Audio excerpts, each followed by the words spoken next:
আমরা সকলে জীবনে ঈশ্বরের কাছে কিছু না কিছু প্রার্থনা করি, আর ঈশ্বর যখন আমাদের মনস্কামনা পূরণ করেন তখন আমরা প্রসন্ন হয়ে যাই। কিন্তু যখন ঈশ্বর আমাদের মনস্কামনা পূর্ণ করেন না, তখন আমরা ভাবি, সন্দেহ করি যে সত্যি ঈশ্বর আছেন।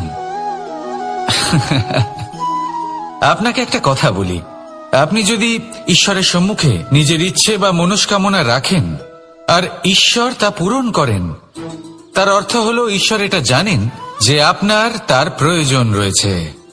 কিন্তু যদি আপনি কামনা করেন আর তা পূর্ণ না হয়, তাহলে শুধু এটা মনে রাখবেন যে ঈশ্বর সেই সব দেখতে পান যা আপনি দেখতে পাচ্ছেন না। দ্বিতীয় কারণ হলো এটা, ঈশ্বর এটা খুব ভালো করে জানেন যে যে ইচ্ছে আপনি রাখছেন সেই ইচ্ছে আপনি নিজের জোরে পূর্ণ করতে পারেন। তাই যদি আপনার ইচ্ছে ঈশ্বর পূর্ণ করেন, তাকে ধন্যবাদ জানান, আর যদি উনি আপনার ইচ্ছে পূর্ণ না করেন, তাহলে আরো ধন্যবাদ জানান। কারণ হয় উনি আপনার মঙ্গল চাইছেন, বা উনি আপনাকে ততটাই যোগ্য বলে মনে করছেন যে আপনি নিজেই নিজের ইচ্ছে, নিজের স্বপ্ন পূরণ করতে পারবেন। নিজের কর্ম করতে থাকুন, জীবনের সামনে এগোতে থাকুন, আর আমার সাথে ভালোবেসে বলুন, রাধা রাধা। একটা গাই আর একটা বাছুরের মধ্যে কেমন সম্পর্ক থাকে? একটা গাই নিজের বাছুরকে ডাকে, আর সেই বাছুর হাজার হাজার গাইয়ের মধ্যে থেকেও নিজের মাকে চিনতে পেরে যায় আর নিজের মায়ের সাথে এসে জড়িয়ে পড়ে। আর কিছুটা ঠিক এরকমই সম্পর্ক হলো আপনার কর্ম এবং আপনার কর্মফলের মধ্যে। আপনি যেমন কর্ম করবেন, আপনার কর্ম আপনার কর্মফলকে ডাক দেবে, আর আপনার কর্মফল কোথাও না কোথাও থেকে আপনাকে খুঁজতে খুঁজতে এসে আপনার সাথে জড়িয়ে পড়বে। তাই উচিত এটাই হবে যে আপনি সৎকর্ম করুন, কারণ ঈশ্বর যদি আপনাকে আপনার ভুলের জন্য ক্ষমা করেও দেন, আপনার কর্ম কিন্তু করবে না। তাই যদি আপনি দুষ্কর্ম করতে চলেছেন, তাহলে আপনি প্রস্তুত থাকুন, আর যদি আপনি শুভ কর্ম করতে চলেছেন, তাহলেও আপনি প্রস্তুত থাকুন। আপনার কর্ম যেমন হবে তেমন ফল আপনার কাছে নিজে থেকেই চলে আসবে। আজ না হোক কাল, কাল না হোক অন্য কোনো সময়, অবশ্যই আসবে। আসুন আমার সাথে ভালোবেসে বলুন, রাধা রাধা।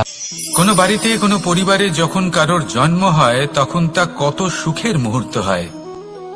সেই ছোট্ট সন্তান যখন কিছুটা বড় হয়, সে হাঁটার চেষ্টা করে, আর সেই প্রক্রিয়াতেও খুব বড় একটা শিক্ষা লুকিয়ে রয়েছে, ঠেলে দেওয়া। যখন আপনি হাঁটতে চান, সামনে এগোতে চান, তখন আপনি কি করেন? নিজের পায়ের তলার যে মাটি, তাকে আপনি পেছনে ঠেলে দেন। ব্যাস, এই একই জিনিস তো জীবনেও শিখতে হবে। এবার যদি আপনি জ্ঞানের পথে অগ্রসর হতে চান, তাহলে অজ্ঞানতাকে পেছনে সরিয়ে দিতে হবে। যদি আপনি প্রকাশের দিকে এগোতে চান, তাহলে অন্ধকারকে পেছনে সরিয়ে দিতে হবে। যদি আপনি ভবিষ্যতে সফল হতে চান, তাহলে অতীতের যে অসফলতাগুলিকে পেছনে সরিয়ে দিতে হবে। যে জল বইতে বইতে থেমে যায়, তাকে আমরা নালা বলে থাকি, তার থেকে দুর্গন্ধ বের হয়। কিন্তু যে জল বইতেই থাকে, তাকেই আমরা পবিত্র জল বলি। তাহলে আপনিও কর্ম করতে থাকুন, কখনো থামবেন না, আর আমার সাথে ভালোবেসে বলুন, রাধা রাধা। যোগাসন। যোগাসনে আসন অত্যন্ত গুরুত্বপূর্ণ। এবার আমি বলবো সবথেকে শ্রেষ্ঠ আসন কোনটি। আশ্বাস। নিজেকে আশ্বস্ত করতে থাকুন যে আমি আছি, সব ঠিক হবে, যা হচ্ছে ভালোর জন্য হচ্ছে। এই আশ্বাস আপনাকে জীবনে এমন ধনাত্মক বিশ্বাস দেবে যে আপনি বড় বড় সমস্যার সমাধান করতে পারবেন। এবার যদি কথা বলি সবথেকে কঠিন সময়ের, তাহলে সেটা হলো বিচ্ছেদের। যা মা সীতাকে সহ্য করতে হয়েছে শ্রীরামের জন্য, রাধা কৃষ্ণকেও সহ্য করতে হয়েছে। যে ব্যক্তি বিচ্ছেদের সময় সঠিক পথে চলে এসেছে, সে জীবনে অনেক শ্রেষ্ঠ স্থানে অবশ্যই পৌঁছতে পারবে। এবার যদি কথা বলি সবথেকে জরুরি এবং গুরুত্বপূর্ণ সময়ের, তাহলে সেটা হলো সংযোগ। সকলকে সাহায্য করতে থাকুন। আপনি অন্যদের সাহায্য করে তাদের যত আনন্দ দিতে পারবেন, ততটাই আনন্দ আপনারও জীবনে অবশ্যই আসবে। আসুন আর আমার সাথে ভালোবেসে বলুন, রাধা রাধা। আম এবং নিম, এই দুই যে যার স্থানে অত্যন্ত বিশেষ, অত্যন্ত শ্রেষ্ঠ। আম আমাদের শক্তি বাড়ায়, আর অন্যদিকে নিম রোগের সাথে লড়াই করার আমাদের ক্ষমতা বাড়ায়। এবার আম অত্যন্ত মিষ্টি হয়, আর নিম অত্যন্ত তিক্ত। তাই এই কারণে কি নিমের নিরাশ হওয়া উচিত বা নিজেকে ঘৃণা করা উচিত? তার স্বাদ তিক্ত? কখনোই নয়। দেখুন, নিম তিক্ত, এতে নিমের কোনো দোষ নেই। দোষ হলো জিহ্বার, যে মিষ্টি পছন্দ করে, তিক্ত পছন্দ করে না। কিন্তু যদি আপনি নিজের জীবনে নিমের প্রয়োগ না করেন, তাহলে আপনার রোগ প্রতিরোধ ক্ষমতা বাড়বেই না। তাই নিম হলো অত্যন্ত গুরুত্বপূর্ণ। এর থেকে আপনি কি শিক্ষা পেলেন? এটাই যে জীবনে কখনো অন্য কারোর মাপকাঠি দ্বারা নিজেকে পরখ করবেন না। আপনার যোগ্যতা, আপনার বিশেষত্ব, আপনার গুণ, অপগুণ, এই সব কিছু আপনি নিজে বুঝে নিন, সেটাই যথেষ্ট। আসুন আর আমার সাথে ভালোবেসে বলুন, রাধা রাধা। কামবোধ, এটাই আপনার অন্তরের প্রথম শত্রু। বেশিরভাগ মানুষই কামবোধ বলতে লালসা বোঝেন, কিন্তু এটা সম্পূর্ণ সত্য নয়। কামের আসল অর্থ হল কামনা। এটা খুবই সহজ ব্যাপার। মনুষ্য শরীর থাকলে, মানুষের মন থাকলে এই কামনা অবশ্যই থাকবে। এবার এটাই দেখতে হবে যে এই কামনা নেতিবাচক কামনা নাকি ইতিবাচক কামনা। অন্য কারোর জিনিসে নজর দেওয়া, অন্য কোনো মানুষের উপর নজর দেওয়া, কোনো অনুচিত বস্তুর দিকে নজর দেওয়া, এই নেতিবাচক কামনা। আর এই দুষ্কামনা মানুষকে দিয়ে অপকর্ম করাবেই করাবে। তাই মনে রাখবেন, যে ব্যক্তি নিজের কামনাকে নিয়ন্ত্রণে রাখতে পারেন, তিনি সঠিক পথেও থাকেন, সঠিক লক্ষ্যে পৌঁছতেও পারেন।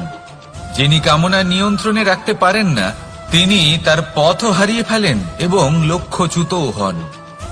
তাই মনে রাখবেন, নিজের কামনাগুলিকে নিয়ন্ত্রণে রাখুন। কাম নামক এই শত্রুর ওপর বিজয় লাভ করুন। আর আমার সাথে ভালোবেসে বলুন, রাধা রাধা। আমাদের জীবনে দুই ধরনের সম্পত্তি হয়ে থাকে। এক হলো ভৌতিক সম্পত্তি, এক হলো জৈবিক সম্পত্তি। অর্থ, সম্পদ, সুবিধে, খাদ্য, এই সব ভৌতিক সম্পত্তির মধ্যে পড়ে। ব্যক্তি, মিত্র, পরিবার, আমাদের আপনজন, আত্মীয় স্বজন সব জৈবিক শ্রেণীতে পড়ে। আর প্রত্যেক মানুষের পক্ষে এই বিভাজন বোঝা অত্যন্ত আবশ্যক। কারণ মূলত আমাদের ব্যবহার দুই রকমের হয়ে থাকে। হয় আমরা ভালোবাসি বা আমরা সদ্ব্যবহার করি। আর সবথেকে বড় ভুল আমরা তখন করি যখন আমরা বুঝতেই পারি না যে ভালোবাসবো কাকে আর ব্যবহার করব কাকে। আমরা ভৌতিক সম্পত্তি ভালোবেসে ফেলি আর ব্যবহার করি জৈবিক সম্পত্তিকে, যেখানে এটা অনুচিত। জৈবিক সম্পত্তিকে ভালোবাসুন আর ভৌতিক সম্পত্তিকে ব্যবহার করুন। যেদিন আপনার মধ্যে এই বোধ জাগ্রত হবে যে কাকে ভালোবাসবেন আর কাকে ব্যবহার করবেন, সেই দিন আপনার জীবনে শুধুই শান্তি বিরাজমান হবে। আর তখন এই মন প্রসন্ন হয়ে বলবে, রাধা রাধা।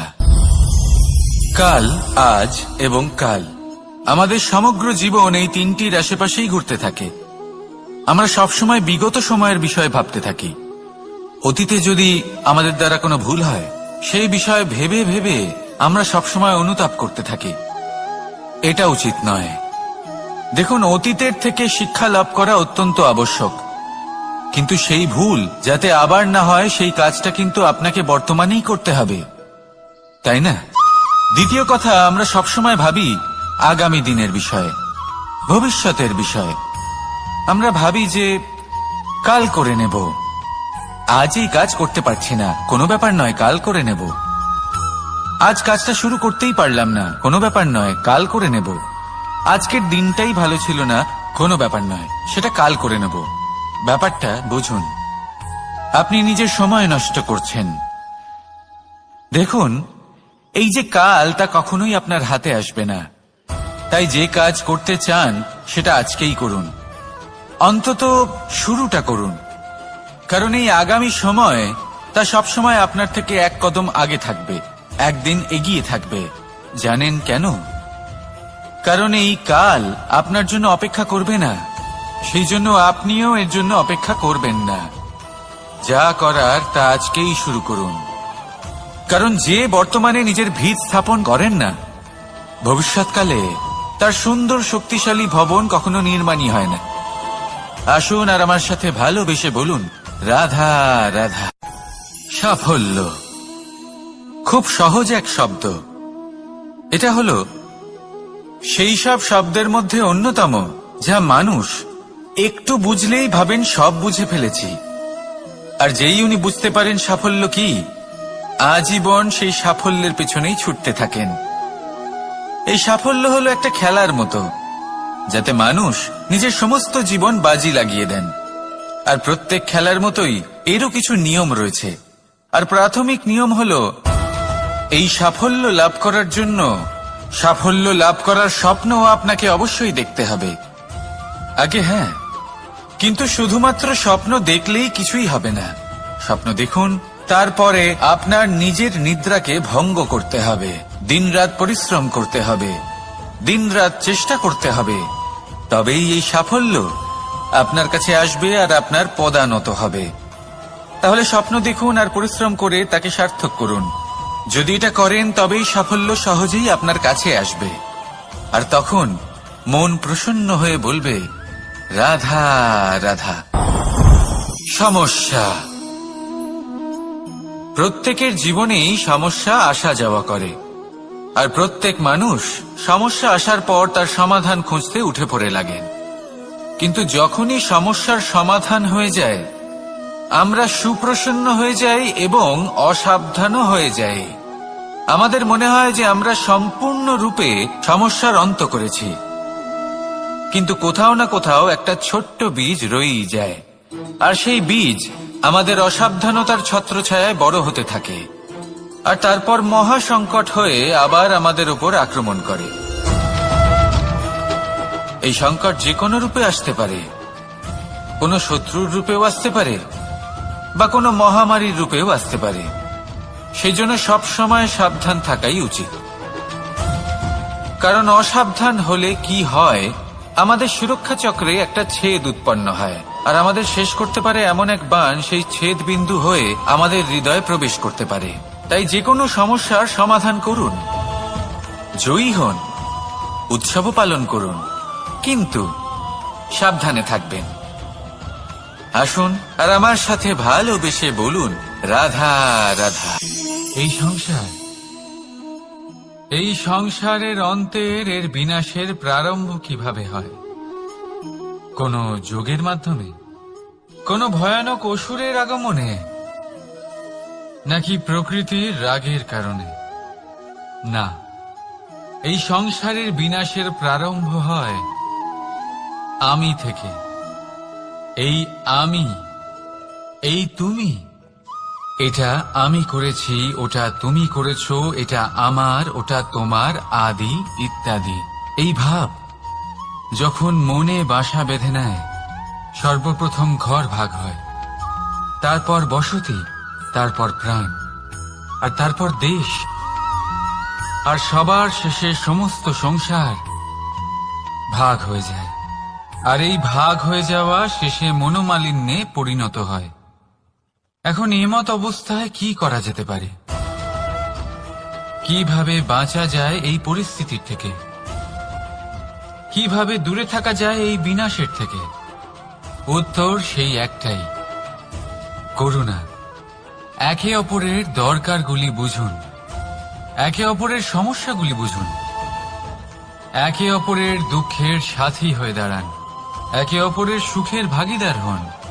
আর শেষে যখন এই আমি আমরাতে পরিণত হবে, তখন এই বিনাশ নিজে থেকেই দূরে চলে যাবে। তাহলে আমরাতে বিশ্বাস করতে শিখুন, আর আমার সাথে ভালোবেসে বলুন, রাধা রাধা। এই মুদ্রা, এবারে ভাবুন, এটাই আমাদের জীবন, জীবনের সুখ আর দুঃখ। এই মুদ্রার, এই জীবনের দুটি দিক। কিন্তু যখনই আমরা ঈশ্বরের কাছে প্রার্থনা করি, তখনই আমরা সুখ চাই, আর সেই সুখ আসেও। আর যখনই সেই সুখ আসে, তখন ব্যক্তি সর্বপ্রথম তাকে ভুলে যায় যে দুঃখের সময় ওনার সাথে ছিলেন। আর এমত অবস্থায় উনি সাহায্য করেন না, উনি করেন উপকার। আর এই উপকারের বদলে মানুষের থেকে উনি নিজের জন্য শ্রদ্ধা চান। আর সেই শ্রদ্ধা, সেই চাহিদার কারণে উনি নিজেকে অন্যদের থেকে শ্রেষ্ঠ, অন্যদের থেকে ভিন্ন মনে করতে বিবশ হয়ে যান। আর আলাদা হবার কারণে তার মধ্যে জেগে ওঠে অহংকার, আর সেটাই হয় তার পতনের কারণ। এবার এতে কি করা যেতে পারে? কি চাওয়া যেতে পারে ঈশ্বরের কাছে? এই প্রশ্ন অবশ্যই মনে আসে। ঈশ্বরের কাছে চান সুখ, শুধুমাত্র ততটাই যাতে অহংকার না আসে, আর দুঃখ ততটাই যাতে শ্রদ্ধা না চলে যায়। রাধা রাধা। এই সংসারে এমন কিছুই নেই যা সব সময় একই থাকবে।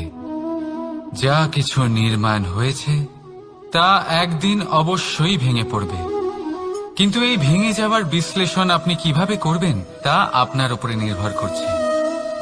ওই আকাশের দিকে তাকান, ওই মেঘ, ওটাও ভেঙে পড়ে, কিন্তু নিজে ভেঙে পড়ার সাথে বর্ষাকে তৈরি করে যায়। মাটির ডেলা অবশ্যই ভেঙে পড়ে, কিন্তু ব্যবহারযোগ্য মাটির রূপ নিয়ে। এই ধরিত্রীর বুকে কোনো এক বীজ যখন ভেঙে পড়ে, তখন ধরিত্রীর উপর এক বিশাল আকারের বৃক্ষ নির্মাণ করে। যদি জীবনে কিছু ভেঙে পড়ে, তাহলে নিরাশ হয়ে পড়বেন না, নিজের সাহস হারাবেন না। ধনাত্মক দৃষ্টিভঙ্গি দিয়ে দেখতে চেষ্টা করুন। মনে করুন, নিয়তি নিশ্চয়ই আপনার জন্য আরো ভালো কিছু ভেবে রেখেছে, যা ভবিষ্যতে আপনার প্রতীক্ষা করছে। ধনাত্মক চিন্তা ভাবনা করতে থাকুন, তারপর দেখবেন শ্রেষ্ঠ রচনা নিজেই তৈরি হবে। রাধা রাধা। চলতে থাকা, থেমে যাওয়া, বিশ্রাম নেওয়া, তারপর দম নিয়ে পুনরায় দাঁড়িয়ে পড়া, আর তারপর আবার সেই পথ চলা। এটা জীবনের অভিন্ন এক অঙ্গ, এটার থেকে আপনি পালাতে পারবেন না। কিন্তু এই অঙ্গকে আপনি নিজের জীবনে কিভাবে প্রয়োগ করবেন, কিভাবে তাকে কাজে লাগাবেন, সেই সিদ্ধান্ত আপনাকে নিতে হবে। যারা হেরে যান তারাও জীবনে থমকে যান, আবার যারা জেতেন তারাও দাঁড়িয়ে পড়েন। যারা হেরে যান তারা হাঁপিয়ে দাঁড়িয়ে পড়েন, যারা জিতে যান তারা দাঁড়িয়ে পড়েন সেই সর্বোচ্চ স্তরে পৌঁছে গিয়ে। এবার দাঁড়াতে তো আপনাকে হবেই, তা হতেই হবে। কিন্তু কখন, কিভাবে দাঁড়াবেন, ক্লান্ত হয়ে নাকি সর্বোচ্চ স্তরে পৌঁছে গিয়ে, সেই সিদ্ধান্ত আপনার।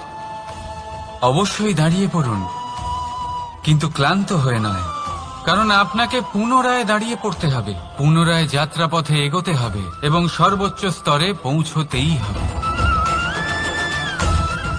রাধা রাধা। স্বপ্ন, আমরা জীবনে স্বপ্ন দেখতে থাকি, সেটা পূরণ করার পূর্ণ প্রয়াস করে থাকি। কিন্তু এই স্বপ্ন পূরণ না হওয়ার পরিস্থিতিতে আমরা ভেঙে পড়ি, ছিন্ন বিচ্ছিন্ন হই, আর তারপর এই বোঝা আমরা আগামী প্রজন্মের ওপর রীতিমতো চাপিয়ে দিই। আমরা এটাই মনে করি যে আমরা যেটা হতে পারিনি সেটা আমাদের সন্তান অবশ্যই হবে। আমরা যা কখনো পাইনি আমাদের সন্তান অবশ্যই তা পাবে। এটা যে অনুচিত সেটা আমরা ভাবি না, কিন্তু এটা ভুল, আর এই ভুল আমরা সকলেই করে থাকি। সন্তান, প্রকৃতি আর পরমাত্মার আশীর্বাদ। ওদের ভেতরে তাদের নিজের একটা অস্তিত্ব লুক। রাধা রাধা। এই পুকুর দেখছেন আপনি?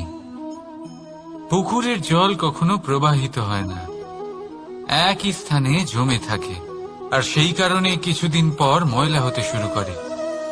কিন্তু তাও আমরা একে ত্যাগ করি না, আমরা তবুও একে পুজো করি।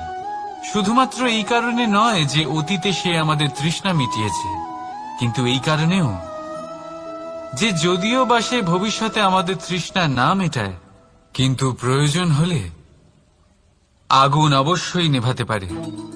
ঠিক সেই রকমই হয় আমাদের সম্পর্ক, সম্পর্ক যা আমরা বহু বছর পরিশ্রম করে তৈরি করি, যে দরকার পড়লে আমাদের সহায়ক হয় কোনো না কোনোভাবে। সেই জন্য সম্মান করতে শিখুন এই সম্পর্কগুলিকে, শিখুন এই সম্পর্কগুলিকে অটুট রাখতে। কথায় কথায় এই সম্পর্কগুলিকে ভেঙে দিতে শিখবেন না। রাধা রাধা। বিষ, এই শব্দটা শুনলেই মনে অনেক কল্পনা জন্ম নেয়। কল্পনা অসহ্যকর তিক্ততা, কল্পনা অত্যন্ত বেদনাদায়ক মৃত্যু। এবার যদি আপনাকে জিজ্ঞেস করা হয় যে সবচেয়ে বিষাক্ত বিষ কোনটা, তাহলে আপনি কি বলবেন? কেউ বলবে সর্পের বিষ, কেউ বলবে কাঁকড়া বিছের, কেউ বলবে কালকিউটের বিষ। কিন্তু না, এই সমস্ত রকম বিষ সেই বিষের সামনে টিকতে পারবে না যাকে আমরা বলে থাকি কানের মধ্যে ঢালা বিষ। শুনতে অত্যন্ত মিষ্টি, কিন্তু তিক্ততায় অত্যন্ত বিষাক্ত। পেটের মধ্যে যাওয়া এই বিষ শুধুমাত্র একটি মানুষের মৃত্যুর কারণ হয়, কেবল একটি। কিন্তু কানের মধ্যে ঢালা এই বিষ একাধিক সম্পর্কের নাশ করতে পারে। আর এটাতে সেই ব্যক্তির ভুল নেই যে আপনার কানে বিষ ভরেছে, আপনি তাকে দোষ দিতে পারেন না। এখানে দোষ আপনার নিজের, যে এই বিষকে আপনি নিজের উপরে প্রভাব ফেলতে দিয়েছেন, এই বিষকে সুযোগ দিয়েছেন আপনার ক্ষতি করতে। এটা আপনার ভুল। সেই জন্য কুমন্ত্রণায় কখনো কান দেবেন না। আপনার মনে ভালোবাসার দৃঢ়তা জাগিয়ে তুলুন আর নষ্ট করে দিন এই সংসারের সমস্ত বিষের প্রভাবকে। রাধা রাধা। জীবন, আমাদের এই জীবন, সুখ আর দুঃখ, এই দুইয়ের মিশ্রণ। এদের সংমিশ্রণই জীবনের ভারসাম্য বজায় রাখে। এখন এই সুখ, সুখ এমন এক বস্তু যাকে সবাই খুঁজে চলেছে। দুঃখ এমন এক অনুভূতি যা সবার কাছে আছে। আমাদের প্রত্যেকের জীবনে সুখ আর দুঃখ আসতে থাকবে আর যেতেও থাকবে, এটা অবশ্যই জীবনে থাকবে। কিন্তু সফলতা, এটা সবার জীবনে আসে না। কেন? কারণ এই সফলতা সুখ আর দুঃখের দ্বারা প্রাপ্ত হয় না। সফলতা প্রাপ্ত হয় নিজের উপরে বিশ্বাস করতে থাকলে। আকাশের ওই সূর্যকে দেখুন, সূর্যের বিশ্বাস আছে নিজের উপর যে সে সমস্ত জগৎকে আলোকিত করতে পারবে, নিজের প্রথম রশ্মি দিয়ে অন্ধকারকে দূর করতে পারবে। সূর্য এই বিশ্বাস নিয়েই আসে, আর কিছুক্ষণের মধ্যেই সমস্ত সংসার থেকে অন্ধকারকে বিনাশ করে ফেলে সে। তাহলে মনে রাখবেন, এই সুখের আভাস, এই দুঃখের অনুভূতি আসতেও থাকবে আর যেতেও থাকবে। শুধু নিজের উপরে বিশ্বাস রাখুন, তারপর দেখবেন এই সফলতা আপনার দাস হয়ে থাকবে। রাধা রাধা। চাঁদ কত শ্রেয়, শুভ্র, কত সুন্দর। কিন্তু যদি আপনি মনোযোগ সহকারে দেখেন তাহলে দেখবেন এই চাঁদেও দাগ আছে। আর এই দাগগুলি থাকার কারণে কি এই চাঁদের মাহাত্ম্য কখনো কমে যায়? কখনো নয়। এর কারণ হলো চাঁদের নিরন্তর চেষ্টা। একবার এই আকাশে দেখুন, এই অন্ধকার সবসময় চেষ্টা করে চাঁদকে ঢেকে দেওয়া, কিন্তু এই চাঁদ সবসময় এই অন্ধকারের সাথে লড়াই করতে থাকে। অমাবস্যা থেকে শুরু করে চাঁদের এই যাত্রা পূর্ণিমা অবধি পৌঁছেই যায়। আর তাই এই চাঁদের পুজো করা হয়, এই কারণে এই চাঁদকে মাহাত্ম্য দেওয়া হয়। এইভাবেই যদি আপনার মধ্যে কোনো দোষ থাকে, কোনো খারাপ কিছু থাকে, তাহলে সেটা কোনো বড় ব্যাপার নয়। চেষ্টা করুন সেটাকে শুধরে নেওয়ার, কিন্তু সেই কারণে নিজেকে খারাপ মনে করা এটা অনুচিত। নিজের ভুলগুলো, নিজের দোষগুলো, নিজের খারাপ দিকের কথা ভুলে আপনি এই সংসারের ভালোর দিকে প্রস্থান করেই দেখুন না। আপনি দেখবেন আপনার অন্তরের তেজ ঠিকরে বেরোচ্ছে। রাধা রাধা। এই পিঁপড়েদের দেখছেন আপনি? সবাই একই রকমের। এদের মধ্যে তফাৎ খুঁজে বার করা অসম্ভব।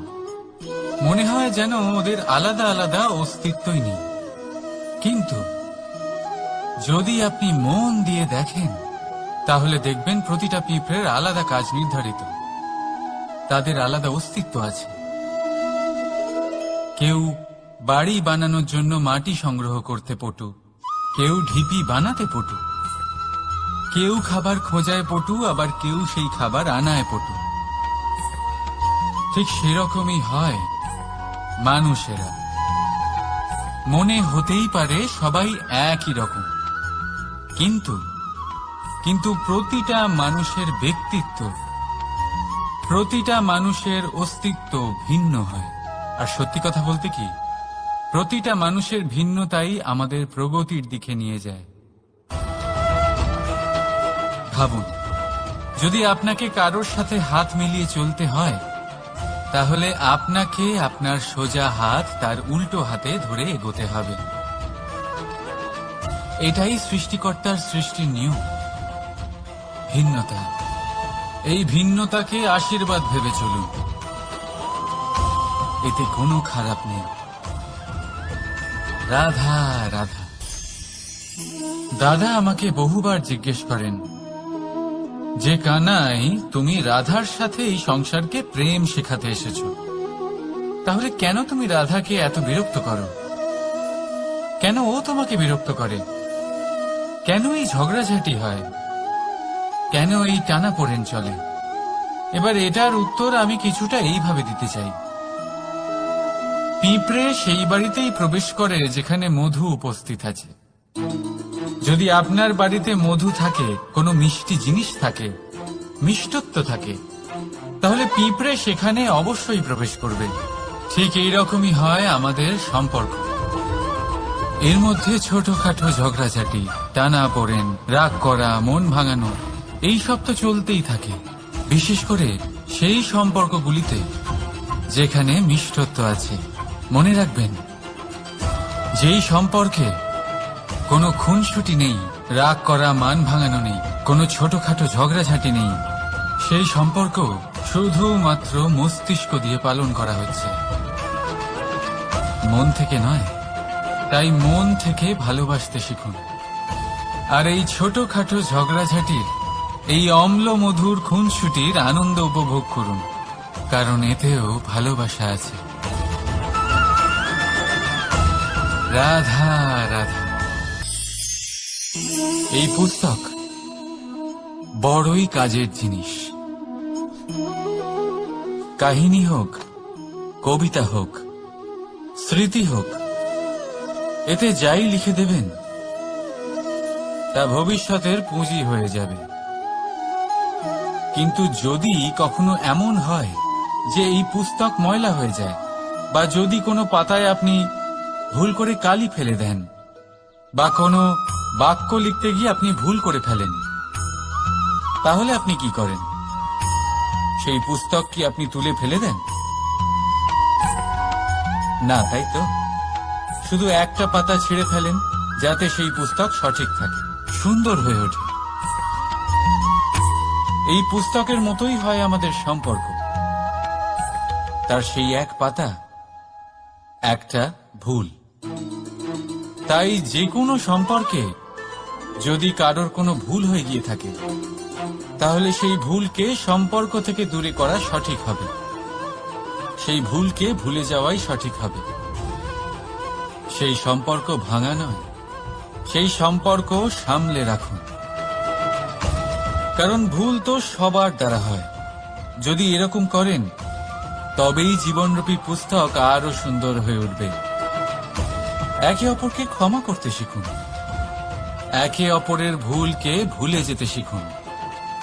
তারপর দেখবেন এই জীবনে আরো আনন্দ আসবে, আর এই সম্পর্ক নিঃশ্বাস নিতে থাকবে। রাধা রাধা। মানুষ ছোট হোক বা বড়, রাজা হোক বা দরিদ্র, সমস্ত মানুষের মধ্যে একটা সামঞ্জস্য থাকে। সমস্ত মানুষের কাছে তার প্রশংসা অত্যন্ত গুরুত্বপূর্ণ।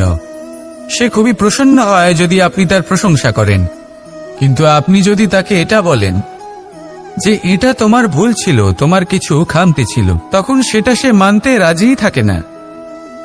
সব মানুষ এটা শুনতে পছন্দ করে যে সে যেটা করেছে সেটাই সর্বোত্তম। এবার আমি আপনাকে একটা কথা বলি, এই হলো নিন্দা, এই হলো প্রশংসা, আর এই হলো সত্য, যা সবার থেকে উচ্চস্থানীয়। সেই জন্য মানুষ আয়না দেখে। আয়না তাকে তার সৌন্দর্য দেখায় না, তাকে দেখায় যা সত্য, যাতে মানুষ আরো সুন্দর হওয়ার চেষ্টা করতে থাকে। তাই আয়না অত্যন্ত গুরুত্বপূর্ণ সত্যকে জানার জন্য। জীবনে নিন্দুকের মাহাত্ম্য প্রশংসকের মাহাত্ম্যের থেকে অনেক বেশি। কেন? কারণ তারা আপনাকে আপনার খামতি দেখায়, আপনার ভুলগুলো বুঝিয়ে দেয়, আপনাকে একটা সুযোগ দেয় নিজেকে শুধরে নিতে, নিজেকে আরো শ্রেষ্ঠ করে তুলতে, যা প্রশংসক করতে পারে না। তাই জীবনে যদি কখনো নিন্দা করা হয়, তাকে ভালোবেসে গ্রহণ করুন, ধন্যাত্মক রূপে গ্রহণ করুন। যদি নিজেকে কোনো শিক্ষা দেওয়া সম্ভব হয় তাহলে অবশ্যই দিন। দেখবেন মন প্রসন্ন হয়ে বলবে, রাধা রাধা। জীবনে কখনো সাফল্য আসে, আবার কখনো অসফলতা, কখনো আশা পাওয়া যায়, কখনো নিরাশা, কখনো জয় লাভ করি, আবার কখনো পরাজয়। এর পেছনের কারণটা জানা অত্যন্ত প্রয়োজনীয়। যদি আমি পরাজয়ের কথা বলি, যখনই আমরা পরাজয় লাভ করি আমরা ভাবতে থাকি যে এমন কেন হলো? আমাদের শত্রু কি বেশি শক্তিশালী ছিল, নাকি আমাদের নীতিতে কোনো খামতি ছিল? এই সমস্ত কারণের পেছনে খুব বড় একটা কারণ থাকে, আর সেই কারণ আমাদের অন্তরে সুপ্ত থাকে। ধরে নিন একটা পথ, তাতে আপনি চলছেন, সেই পথ কাঁটায় পরিপূর্ণ, কিন্তু আপনি পাদুকা পরে রয়েছেন, আর আপনি হেঁটে সামনে এগিয়ে যান। এবার এমন একটা পথ এলো যা পুষ্পে ঢাকা, আর আপনি পাদুকা পরে রয়েছেন, কিন্তু আপনার পাদুকাতে একটা পাথর আটকে গেল। তখন দু পা হাঁটাও খুব কঠিন হয়ে পড়ে। এই সংসারের যে কোনো শক্তি আপনাকে পরাস্ত করার পূর্বে আপনি জানেন কে আপনাকে পরাস্ত করতে পারে? আপনার অন্তরের দুর্বলতা, আপনার অন্তরের সেই সুপ্ত শত্রু। আর সেই জন্য ইতিবাচক মনোভাব গুরুত্বপূর্ণ হয়ে পড়ে। ভালো মানুষদের সাথে থাকুন, সৎসঙ্গে থাকুন, বন্ধুত্ব করুন, ভালোবাসুন। এই ভালোবাসা এত শক্তিশালী এক অস্ত্র যাকে ব্রহ্মাস্ত্র পরাস্ত করতে পারে না। এই সমস্যারূপী পাথর কিছুই নয়।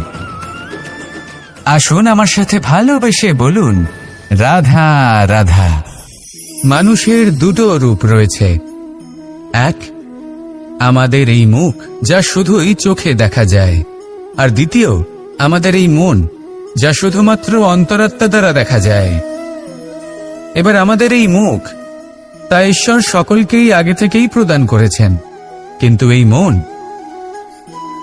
এই মন কেমন হবে তা আমাদের জীবনের অনুভূতি এবং আমাদের জীবনের লক্ষ্য এগুলি সুনিশ্চিত করে। অর্থাৎ নেত্র দিয়ে দেখা যায় আমাদের এই মুখ, তা শুধুই এই কারণে প্রয়োজন যাতে সংসার আমাদের দেখতে পায়, আমাদের চিনতে পারে। কিন্তু যদি এই সংসারে আপনি প্রকৃত অর্থে মান সম্মান লাভ করতে চান, তাহলে নিজের অন্তরাত্মাকে আপনাকে বিকশিত করতেই হবে। দেখুন, কথায় আছে এই যে অসুর, তা শারীরিকভাবে উপস্থিত নয়, তা মনের মধ্যে থাকে। যদি এই মন থেকে অসুরকে বের করে দেওয়া যায়, তাহলে শরীরে তা উপস্থিত থাকবেই না। তাই মনকে শুদ্ধ করুন আর আমার সাথে ভালোবেসে বলুন, রাধা রাধা। মানুষ যখনই একে অপরের সামনে নিজেদের হৃদয়ের ভাবনা প্রকাশ করে, তখন এক অত্যন্ত প্রভাবশালী মাধ্যম তারা ব্যবহার করে, যাকে ভাষা বলা হয়। এবার আমি দেখেছি যে একজন মানুষ অনেকগুলো ভাষাতেই নিপুণ। আমি এটাও দেখেছি যে মানুষ অনেকগুলো ভাষায় কথা বলে, কখনো কখনো অনেক ভাষা মিলিত করে তার প্রয়োগ করে, উচিত প্রকারে তাকে ব্যবহার করে না, না সেটাকে সম্মান করে, আর না ভাষাকে শুদ্ধ রাখে। আর এটা হলো অনুচিত। যদি ভাষাকে শুদ্ধ রাখেন, তাহলে ভাষা আপনার চরিত্রকে শুদ্ধ রাখবে, তা আপনার একাগ্রতা বাড়িয়ে তুলবে। এই প্রত্যেক ধ্বনিকে অনুভব করে যদি আপনি শব্দের উচ্চারণ করেন, ভাষাকে প্রয়োগ করেন, তাহলে আপনিও আনন্দ পাবেন, আর যিনি শুনছেন সেই ব্যক্তির কানেও মধুর শব্দ বাজবে। তাই মনে রাখবেন, যে ব্যক্তি ভাষার পবিত্রতাকে সম্মান করে, তাকে সংসারও সম্মান করে। ভাষাকে শুদ্ধ এবং পবিত্র রাখুন, তাহলে ভাষা আপনার চরিত্রকেও শুদ্ধ এবং পবিত্র রাখবে। আর এই মন সুপ্রসন্ন হয়ে বলবে, রাধা রাধা। এ হলো রামায়ণের সময়কালের কথা। সেতু নির্মাণ করার কাজ চলছিল। সমস্ত বানর সেনা এই কাজে নিযুক্ত হয়েছিলেন। বড় বড় পাথর তুলে নিয়ে এই বানর সেনা সমুদ্রে ফেলছিলেন। এই কাজ চলছিল। এমন সময় ছোট্ট একটা কাঠবিড়ালি এলো। ছোট ছোট মাটির ডেলা হাতে নিয়ে সাগরের কাছে যাচ্ছিল, আর বড় বড় পাথরের পাশে রেখে দিচ্ছিল, যথাসম্ভব সেখানে রেখে আসছিল। সারা দিন ধরে সে এই পরিশ্রম করেই যাচ্ছিল। এবার শ্রীরাম তার এই কাজ দেখতে পেলেন। সেই ছোট্ট কাঠবিড়ালিটিকে নিজের হাতে তুলে নিলেন এবং অত্যন্ত ভালোবেসে তার পিঠে হাত বুলিয়ে দিলেন। কথায় আছে যে কাঠবিড়ালির পিঠে যে দাগ আছে, সেই 3টি দাগ এসেছে শ্রীরামচন্দ্রের 3 আঙুলের থেকে। যে কাজ আপনি করছেন তাতে সমস্ত শক্তি প্রয়োগ করুন। যতটা আপনার সামর্থ্য রয়েছে, যতটা আপনার প্রতিভা রয়েছে, সম্পূর্ণভাবে উৎসর্গ করে দিন। ঠিক এমনভাবে কর্ম করুন। সেই কাঠবিড়ালি কিন্তু তাই করেছিল। সেই জন্য শ্রীরামের সাথে সেও সেই কাহিনীতে অমর হয়ে গেছিল। সম্পূর্ণ শক্তি প্রয়োগ করুন, সম্পূর্ণ সামর্থ্যের সাথে কর্ম করুন, কারণ এটাই হলো শ্রেষ্ঠ পথ কোনো কর্ম করার। আসুন আমার সাথে ভালোবেসে বলুন, রাধা রাধা। এই সংসারে যখন সাফল্যের পথে আপনি অগ্রসর হবেন, তখন আপনার পরিশ্রম, একাগ্রতা, সাহসের সাথে সাথে সমাজের মানসিকতাও সহ্য করতে হবে। প্রত্যেক ব্যক্তি কিছু না কিছু ভাবেন, কিছু না কিছু বলেন। কিছু মানুষ এমন আছেন যারা ভাববেন যে আপনি কিছুই করতে পারবেন না। তারা আপনার নিন্দা করবেন, আর এই নিন্দার কথা ভেবেই আমরা ভয়ভীত হয়ে পড়ি। সেই কারণে নিজেদের আশা, নিজেদের বিশ্বাস হারিয়ে ফেলি। এবার যদি সেই নিন্দার ভয়ে আমরা লক্ষ্যচ্যুত হই, তাহলে সেটা অনুচিত। সেই জন্য জীবনে শুধু পরিশ্রম করতে থাকুন, সামনে এগোতে থাকুন। যেই দিন আপনি আপনার লক্ষ্য লাভ করবেন, সেই প্রত্যেক ব্যক্তি যারা নিন্দা করছিলেন, তাদের দৃষ্টি আপনা থেকেই পাল্টে যাবে, ঠিক কিনা? এই সংসারকে যা প্রাণ চায় তাই বলতে দিন। যদি আপনি কারোর কথা শুনতে চান, তাহলে নিজের অন্তরের কথা শুনুন। সেটাই আপনাকে উচিত পথে নিয়ে যাবে। সামনে অগ্রসর হতে থাকুন, পরিশ্রম করুন। এমন একটা দিন আসবে যেদিন এই নিন্দুক ব্যক্তিরা আপনার লক্ষ্য প্রাপ্তির উদাহরণ সবাইকে দেবে। আসুন আমার সাথে ভালোবেসে বলুন, রাধা রাধা।